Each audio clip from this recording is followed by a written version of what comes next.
Hi guys, it's Shipfaced here, and in this video we'll be taking a tour of the world's largest cruise ship, Icon of the Seas. This is Royal Caribbean's newest class of ship, and I'm going to be taking you on a full tour of this beautiful ship. So come along with me and let's check out what Icon of the Seas have to offer. So our tour is going to start at the front of the ship on deck 3. Here we have the music hall. This was one of the live music venues on board Icon. And yeah, it was a 2-story venue. It went over 3 and 4. You could access it through 3 and you could also access it through the casino. They had a rock band in here a few nights. They also had on one of our sailings, Wild Boys came on board. That was just for a feature band. And then in the evenings this would turn into the nightclub, and they would convert it, and this would be where the nightlife would happen when everything else closes down. Moving all the way to the back of the ship, we have the dining room.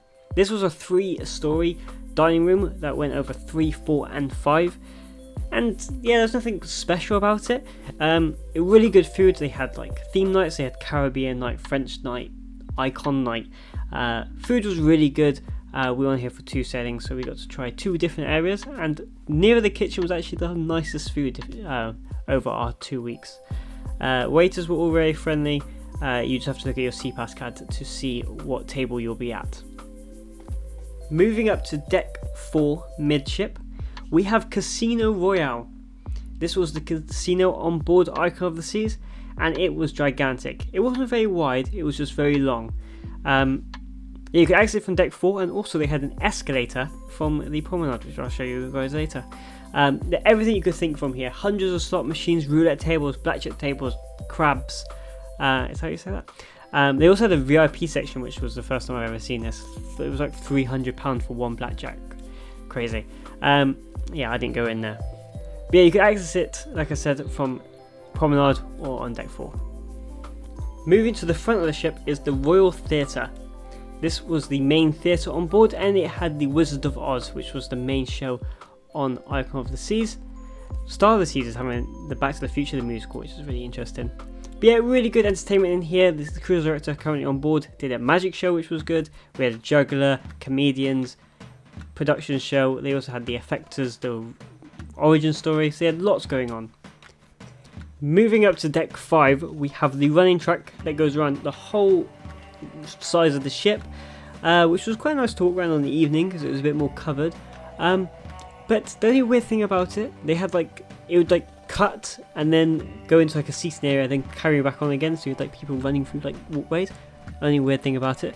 Then also the fitness center, which was right at the front of the ship on deck 5, you have to go outside, go around the running track, then go back in and go in the fitness center. It's just a really weird way. I've never seen anything like this really designed. That's where our muster station was, because I couldn't find it. See, so you have to walk all the way to the front of the ship, and then it's literally just around the corner. So you have to go outside to go in the fitness center, which was quite confusing. You had views, you had some portholes, running machines, weights, everything you could think of in this gym. Moving to the midship on deck 5, we have the Royal Promenade. This spans over 5 and 6, and it's the first time you can walk all the way through both of the decks. So as you come in on the front of the Promenade, you will find 2 shops, the Beauty Shop and Effie. One of them is very more expensive than the other. Then you have Sorrento's Pizza, which is the very famous Royal Caribbean's pizza place on board. Normally you have about 3 pizzas, margarita, pepperoni, and some random one that just changes every day. This is the largest Sorrento's at sea, and it kind of opens up to the Promenade. Normally sometimes they've been quite closed off, but this Promenade is very open, so you're basically sat on the Promenade. Never struggled really to get a seat, and this is where you would also find 2 of the soda machines on board. Opposite Sorrento's you have Spotlight Karaoke, which you guessed it is the karaoke place on board. Now it will be quite busy most of the time, lots of people standing. There's the microphone if you're brave enough to use it. They also had these holes here that you could lean up against as well. There was a bar in there. They also use it for game shows every now and then. Then they have the handbag shop, the Collection. Next to that they have the Starbucks on board, where you could buy your Starbucks cup and you have to pay for it. If you go to the cafe upstairs you get it for free. Then you have the Royal Caribbean logo shop, where you can buy your ship model, t-shirt. They sell everything if you want to buy it. Next to that we have the Pearl, the largest kinetic sculpture art piece ever. It looks very pretty, but mostly it's a staircase. Behind the Pearl they had this really long desk. Half of it was photos and half of it was shore excursions. Opposite the Pearl they had 1,400, which was the kill number of Icon of the Seas, and they had really interesting cocktails there, plus the menu was like a history book about Royal Caribbean, which was really cool. Here is the escalators down to the Casino Royale. Also you would use these to get on and off the ship in some ports. Next to that bar they have the Point and Feather, which is the English style pub on board. They have live music in here, a guitar player normally, and they also do a few quizzes in here throughout the cruise. Had a really nice atmosphere in an evening. They also had a dartboard, but the darts were kind of used, so Royal Caribbean might need to invest in some darts. Also the dartboard was looking kind of well used. Next to that they have Next Cruise, so if you're enjoying your cruise so much, this is where you can go and book another one on board. Deals and discounts, and this is where you also could find the Crown Anchor Society desk. Opposite Next Cruise they have guest services. This is where you'd go if you had any questions or problems. Then they had port merchandise, which was tobacco and alcohol and like some essentials, like a little small thing. Now moving up to deck 6 at the front of the ship, we have the escape room that hasn't opened yet.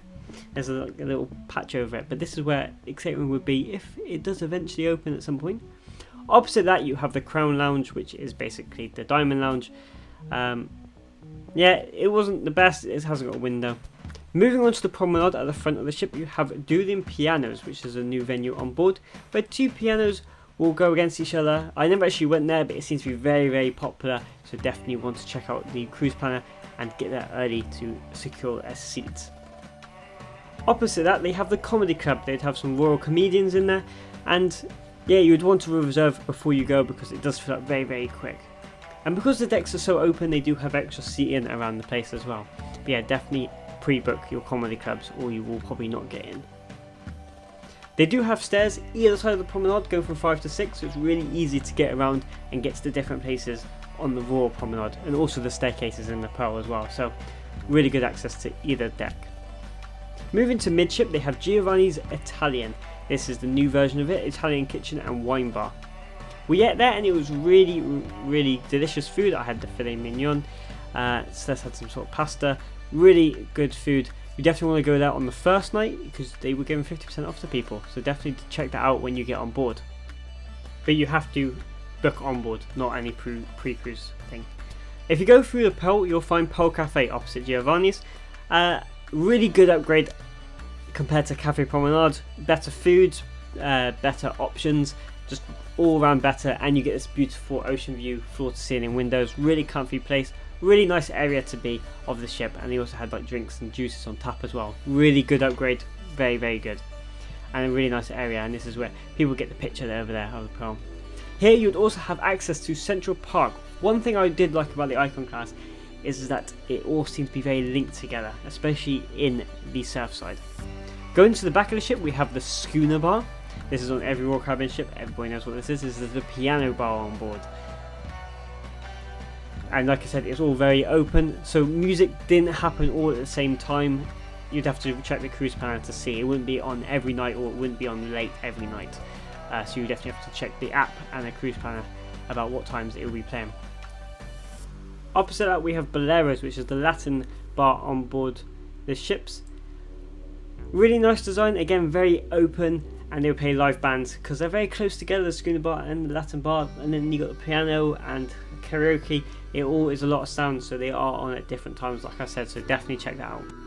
Moving to the back of the ship, you have Adventure Ocean, which is the kids club on board.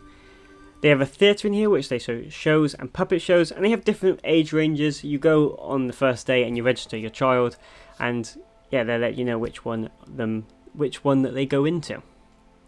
As you keep moving to the back of the ship, you will find a shop. This shows different merchandise than in the other shop, so you definitely want to check this one out as well. Moving through that shop, you'll find Playmaker, Sports Bar and Arcade. It's had lots and lots of screens, pool tables, air hockey, football table, lots. They had every game I want to watch. It was the start of American football. I care more about the Premier League, but yeah, they showed everything I didn't miss any of the games, and they also showed the Champions League as well. They also have an owner box which you can rent depending on if you want it private or you just want, which is right here, and they have like good service and it comes with beers and stuff like that. You speak to the people at the bar about booking it. They also find a soda machine here as well. Then right to the back of the ship you have Absolute Zero, which is the ice skating rink on board. Really comfortable, which is a new sort of circle instead of the triangle, rectangle thing. Really comfy seats. They have 2 shows in here, a normal show and like a family friendly kids show, which was good. We watched both of them. They also have the Teens Club within here. Only problem I have found with this venue is that from Playmakers there's just loads and loads of stairs, which will come up in a minute. They do have a lift, but you can also access it from the running track on deck 5, but it depends how you need to sort that out. I'm not really sure, but those are 2 ways. There's a lift and then there's also an access on Royal Promenade. Moving up to deck 7, we have the new neighbourhood Surfside. This is a brand new concept for Icon of the Seas, and it's the family and kids neighbourhood on board Icon of the Seas. You can access it from 6, 7 or 8. This is one really good thing I like about this ship, which I did say, that it all seems very well linked together, where you can easily get from the Promenade to Surfside to Central Park, from Promenade to Central Park. You can get around really easy. See, deck 8, Central Park, down there Royal Promenade, and it all seems very well labelled. They also had a slide you could go down instead of the stairs, and of course I did that. This neighbourhood is very colourful and just has lots going on, which is really fun. As you come down the slide you have the arcade. We spent a lot of money here on air hockey and basketball, but yeah, a good amount of machines, and a few were out of what was it? What's the word? I can't. They didn't work, but they had people fix them, and over my 2-week cruise on Icon of the Seas they were fixed throughout the cruise. This is where they took the most of my money. Then you have Surfside Eatery, which is the buffet on board, and they have like more family and kids orientated food, and they have plates where it's all split up as well, which is a really interesting touch. You had inside and outdoor seating depending on the weather, but I thought it was a really good addition, and we did eat there once for breakfast ourselves as well. Really good selection of, and it seemed to be slightly quieter as well. Then next to that you have Sprinkles and Surfside Bites. This was where you could get a quick bite to eat. This is the stuff they do. The popcorn chicken was very, very good, and literally you just ask for it and they give it to you. They also had a soda machine here and in the Surfside Eatery. Opposite that they have Sugar Beach, which is a sweet shop on board, very expensive may I add, and then you have the carousel. They've gone for more of a modern approach, not like the traditional ones on the Oasis class. It's more fun with like the pineapples, and then they also sell the soft toys in the shop if your kid wants a soft toy of the one they went on. Then they have this sort of play area thing where you can climb, jump, whatever goes on there. Moving to the specialty restaurant of Surfside, we have Pier 7. This was about $25 per person, and under 12s eat free. The menu didn't look that great, and I didn't see it busy at all during my cruise. They've also done a survey where they might change it, so I wouldn't expect this to stay around too long. Now you have the first pool. This is the kids pool and Splashaway Bay. This was absolutely packed on sea days, full of families and children. There's lots of seating all around, and they have like this slide stuff here, and then they have like a deeper pool here, and then they've got like a baby area over there. It's a really cool area for people to run around, and yeah, here's the baby area here. And you also got a really good view of the wake. There was also a towel station and life jackets here as well. Then you have the lemonade post. This was like a mummy and me bar. So it had like cocktails, you have like the same colour, and yeah, it was a really popular bar on board Icon of the Seas. Also on deck 8 in the Surfside, they had like this little shop which was like swimwear for like children. Overall, this area is a really nice area, and it's a really cool addition to the Icon class. Moving up to deck 8 at the front of the ship, we had the Empire Supper Club, which was Royal Caribbean's most expensive specialty restaurant. It had 42 seats. It was an 8-course meal paired with 8 cocktails. We did get to try this on board. We'll be talking more about that when we do our Icon of the Seas review. But it was a really good experience. Now moving to midship, we have Central Park. This was the park on board Royal Caribbean ships. So as you walk out at the front of the ship, you have Chops Grill, one of the specialty restaurants on board. This is the signature steak restaurant, and they each had a specific menu just for the ship called Iconic Cuts, which you could only find on this ship. Moving opposite Chops Grill, we have Azumi in the Park, the largest Azumi Royal Caribbean has ever made. Had a few outdoor little seats here, but as you go in, it has lots of teppanyaki tables. It's even got like a sushi section, so you could pick. You didn't have to do the teppanyaki, you could do the sushi. You can all prepay this on the Royal Caribbean website, and you can also book on the Royal Caribbean app when you get on board. Like I said, they had lots of tables. We also got to try the takeout menu. This is a little window where you can get takeout sushi. Then moving to the Trellis Bar. This didn't have many seats, but it was a really nice area in the evening to get a drink. The seats were literally just here. There was literally 6 or 7 of them. Then here is the access to the Royal Promenade from Central Park. This is the staircase where you'd walk down and you'd be in Pearl Cafe. Like I said, I'm going to repeat myself, I like how the ship is all linked together. Then moving to Park Cafe, which is the cafe inside Central Park. Has some really nice outdoor seating, just kind of showing you the greenery of Central Park. Only weird thing in this one, we literally were on the lawn just before this one. They didn't have actually a Starbucks or a coffee place in there, which I thought was a bit strange. But the food section was really good, exactly the same as what you find in the other Park Cafe. Lots of seats, and they had some really nice outdoor seating as well. Only thing that was a bit weird was not to have a coffee place inside the cafe. Then you had Bubbles, which was the champagne bar on board. Didn't really set any busy. And then opposite Park Cafe, you had the Pearl, where they had these kind of rocking chairs, and you could literally have a view of the ocean. I don't know how good it's going to come out on camera, but yeah, you can see the ocean from Central Park, which is really cool. Then you have Lou's Jazz and Blue, which is the jazz club on board, which is a new place on Icon of the Seas. Didn't see it that busy, but over a night they would play music and it would be played across the whole of Central Park and you would be able to hear it.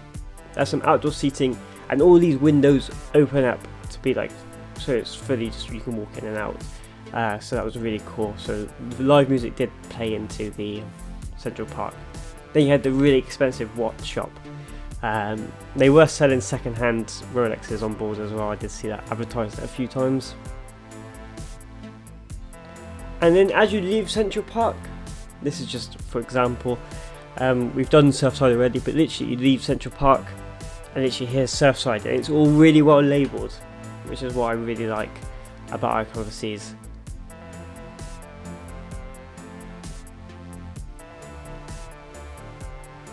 I was trying to walk fast. Yeah, and then look, you come out to Surfside, and yeah, it's just how it links together. I'm repeating myself, but it's just, I think it's really good. Now we're going to take a lift up to deck 14, if it lets me press it. If you haven't known already, it's these destination elevators. So you will press a button, it will tell you which lift, it will light up, you'll get in. This is a first for Royal Caribbean. They have now put it on Utopia of the Seas as well, not just Icon. But other cruise lines have had them before. They're just new to people from Royal Caribbean. So now we're taking a elevator up, or lift up, depending on where you're from, to deck 14. Here we go, come on here. Where you'll find the spa. I'm going to show you 14 just to say we're on 14. So moving on to deck 14, we have Vitality Spa. So this has a juice bar in there. It has a thermal suite with beds and, oh my god, I can't move very quickly. Beds and steam rooms and some showers. It wasn't very exciting.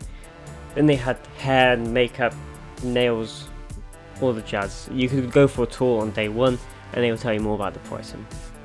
Moving up to deck 15, we have the brand new Aquadome. This was the diving theatre on board. You come in and it was a really cool experience, all climate controlled, and the Aqua Show was amazing. Do not miss it, pre-book it, and you have to be there early. There isn't that many seats compared to the Oasis class Aqua Theatre. Those wooden seats as well were uncomfy. So there is more there's like weird different like soft seats around, but those were uncomfy. That was in our survey, because they definitely need to improve that, because you're watching a 40-minute show and it was uncomfy. In here you have Hooked, and inside Hooked is Celebrations table. They have some seats outside, so you may be lucky to have some seafood and look at the show. But yeah, this is the seafood restaurant on board, and it's open for lunch on sea days. And Celebrations table you can book through the pre-cruise planner. The other side, they had Royal Bling, which is the very expensive Royal Caribbean jewellery shop, which is everything branded Royal Caribbean. Never actually went in there. We weren't ever going to buy anything, but if that's for you, well, this is a shop for you. Then you have a bit of the Aquadome marketplace and some not outdoor seating, but some seating in the Aquadome, but we'll get on to the Aquadome a bit later. Then you have the Riot and Bean, which is a coffee and tea cocktail bar. Some very interesting cocktails. They said there's a key lime pie one that people need to try that's not on the menu. At the front of the Aquadome, you had the Overlook. This was a really unique designed area. They had really comfy seats like this, and it was also a really quiet area of the ship. It was quite out of the way. So if you ever wanted a quiet area to look at the ocean, or you need to get some work done, this is the place to go, in my opinion. I never really saw it busy during the day. They also had a bar here which opened in the evening, and then they had like these pods as well, which was really cool. But yeah, if you ever want somewhere quiet, I would suggest the Overlook on deck 15, right at the front of the ship. Like I said, they had these pods here, had chargers in there and everything. So it'd be a really cool area just to sit and play some cards, or just have a bit of relax of a very ship where it has lots of things to do. So yeah, there's a really unique area of the ship, and the dome was amazing. Like the whole glass was really cool. Then you have the Aquadome Marketplace, which was a new concept for Royal Caribbean. Basically like a food market. They have 5 stores. Here's the menus. The menus do not change whatsoever, so this is what it will be like. It was like this along across like the side of the ship, and you had the views of the ocean, and there was lots of seats, and I think it was a good concept by Royal Caribbean. They have Creme de la Crepe, which do crepes, Ginge, that does like Chinese food, mac and cheese. Then you have like feta, which is like paninis and stuff, and then toast and garden. I don't know why I said paninis. It's like pita bread stuff. That's what I meant to say. Then you had outdoor seating as well, so you had seating in there, seating out here, and seating in the Aquadome, so lots of seats all over the place, and you can obviously take it anywhere on the ship. We went there twice for dinner, and I think it's a good idea. Now moving to the midship of deck 15, we have Chill Island. This was one of the neighbourhoods on board, and on one side of the ship they had table tennis. They had 3 tables for 7,000 people, so good luck trying to actually get a table sometimes. They do daily adult competitions as well. Then they have one of the hot tubs, sprinkles, and then this reminded me a lot of Virgin Voyages having something like this as well. Then they have one of 2 lime and coconuts on deck 15. Lime and coconut and Chill Island went over deck 15 and 16. All the lime and coconuts are the same. Here's the same menu, apart from one which is like a frozen lime and coconut version. Then you have the Cove Pool, which kind of hangs off the side of the ship, and lots of sunbeds. Deck 15 was more of the shaded sunbeds. Deck 16 and 17 were in the sun. Then you have these sort of weird seating areas. There was like some cushions, some like trampoline looking things that you could lie on, and then swingy things over here. Just a bit different. If you wanted something different to sit on in a sunbed, then these were for you. Another hot tub. And one good thing about this ship, on some of the hot tubs, they had these like cubby holes so you could put your shoes in there. You don't have to take up a whole sunbed, so you could put your bag, things in there. Good idea. Then we moved to Al Loco Fresh.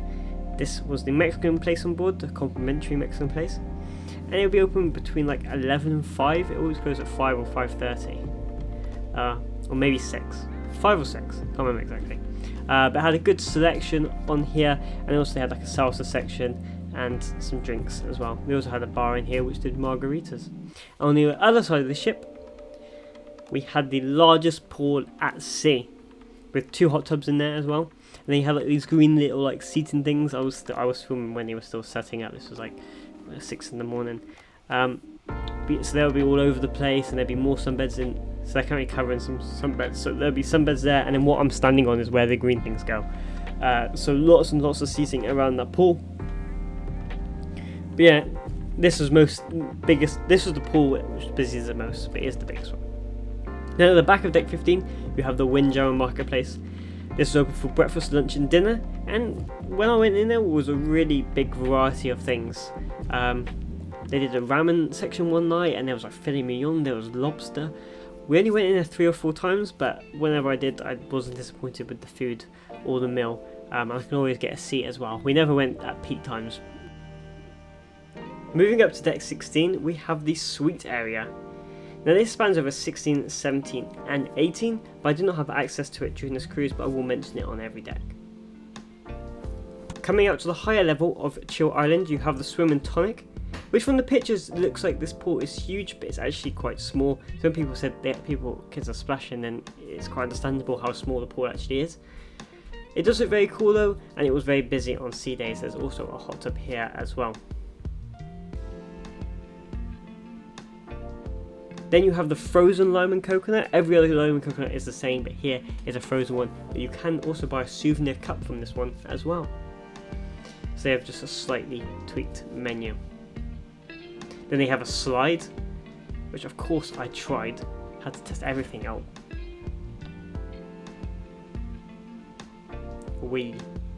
And if you're ever on deck 16 and you fancy an ice cream, this slide takes you all the way out to just sprinkles, and there's actually stairs next to it as well, so you can easily get back to where you were, but it's very ideal.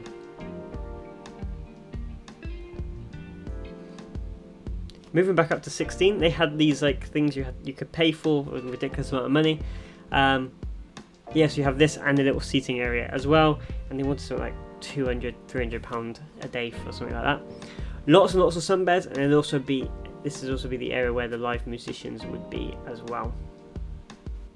They were playing lots of different types of music, and there's lots of areas for sunbeds here as well, and these ones are more in the sun. Now moving to the back of deck 16, we have Thrill Island and Category 6 Water Park, and it is the best water park or water slides I've seen on the ship. They had raft slides, racer slides, drop slides, the yellow slide, which is like a straight down drop slide.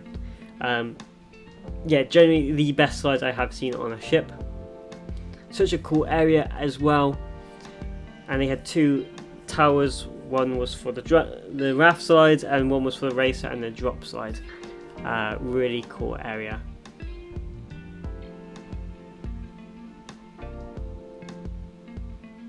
And they also had these things as well, so you didn't have to take a sunbed. You just chuck your shoes or sliders in there, and you can go on the slide. Then they have the Flow Rider. This is at the back of Thrill Island, and they would just do boogie boarding and standing up, very standard and expected on a raw cabin ship. And they had a seating area, and they had lots of seats around the place as well, that people could watch the people falling off their surfboards. The other side of Thrill Island, you'll find Adrenaline Peak. Here you'll find Crown's Edge, and this is like a ropes course, a zipline kind of thing, and you have to pay for it. Definitely pre-book, because otherwise you won't get a very good price for it. You'll also find the rock wall here as well.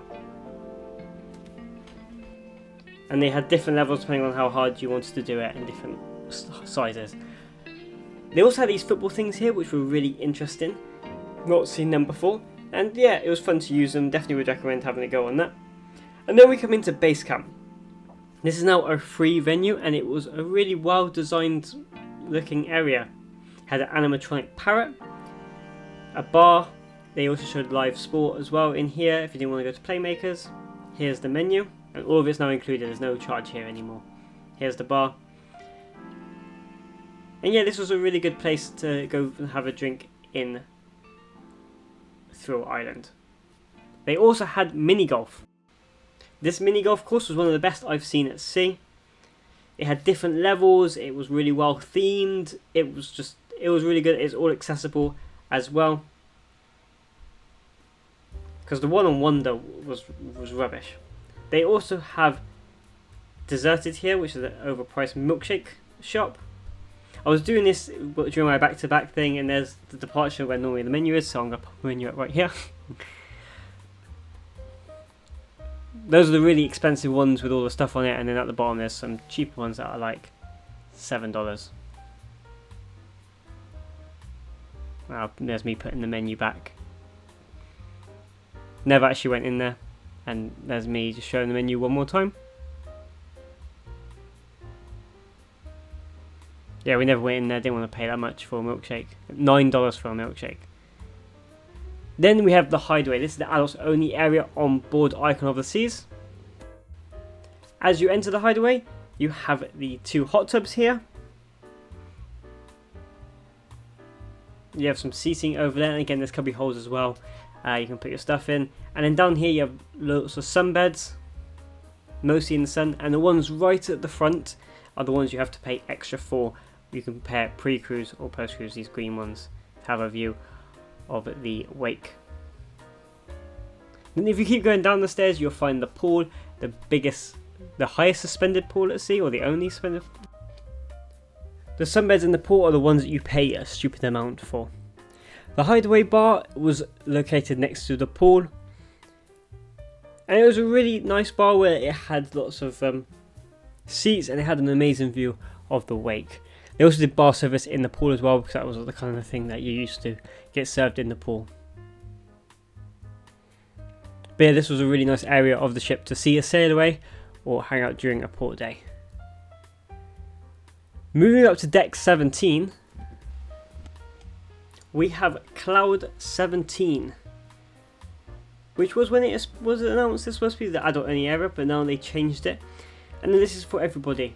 The sunbeds are actually got more padding on this deck as well, and this pool just stretches over to the edge of the ship.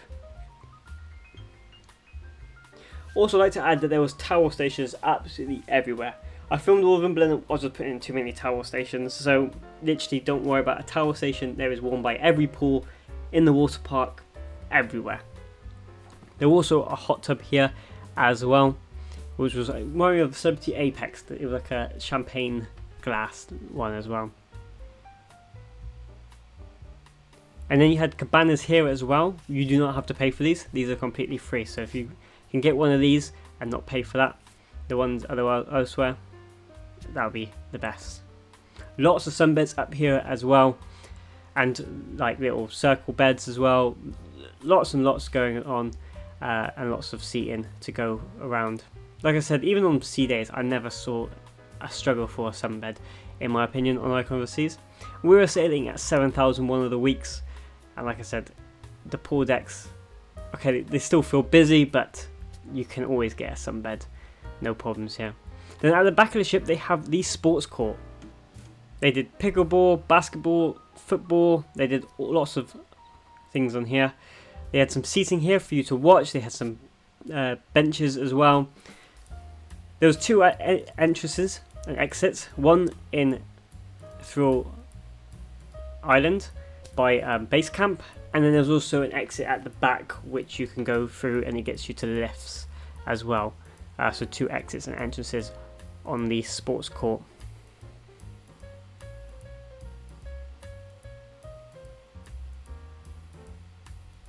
Here is the gate thing you go through to get to the lifts. Moving up to deck 18, there's only one thing on here. The Grove. This is the Suite Sun deck. Did not have access to it, was not in a suite, but I'm sure you can find some videos of that elsewhere. So thank you for joining me on my tour of Icon of the Seas. Thank you so much for watching, it's very much appreciated. If you've got this far in the video, this is one of my longest ship tours, 36 minutes as it stands. So yeah, thank you so much for watching. You don't know the struggle I've had to actually upload this. Jesus Christ, it's been awful. I hope you enjoyed the tour. If you have any questions about the ship, please put it in the comments below. I'll be more than happy to answer any questions you may have about Icon of the Seas, as there is a lot going on here. Thank you so much for watching. If you like what you see, please press that like button and subscribe to my channel. It's very much appreciated and it really does help me out. I also posted lots while I was on board on Instagram, so definitely go and check that out. I'm also on Twitter or X and TikTok, so yeah, go and follow me on those platforms as well. The link will be in the description. Thank you so much for watching. It has been Shipfaced here, and I hope to see you guys in another video.